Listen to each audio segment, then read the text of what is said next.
Hey, it's Todd Ault, and these are Wall Street words. Today's word is S-1. Wow, what's an S-1? You're going to want to know, because if you care about an IPO, you're going to care about S-1s. An S-1 is filed with the Securities and Exchange Commission through the Edgar system. Generally, there's an underwriter attached to the S-1, and this is a comprehensive audited report about the company seeking to go public in an IPO. S-1s can be used for other things in other registrations, but for now, this definition defines an S-1 as a company seeking to go public and raise capital. When they initially file for the IPO, they usually file a red, which is considered a red herring.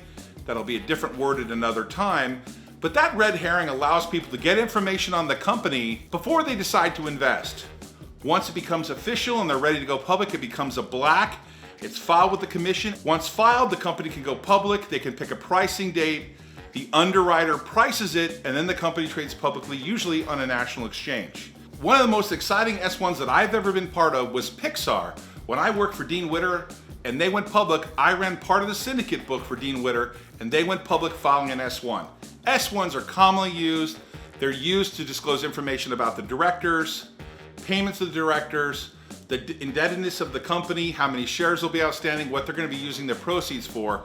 This is an important part of the capital market system and how companies go public.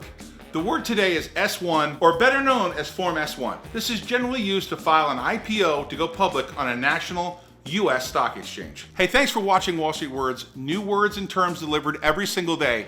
Please subscribe, push the bell. If you found this information helpful or you think someone could benefit from this information, please share this video. Thanks for watching our channel. Always good things happening here.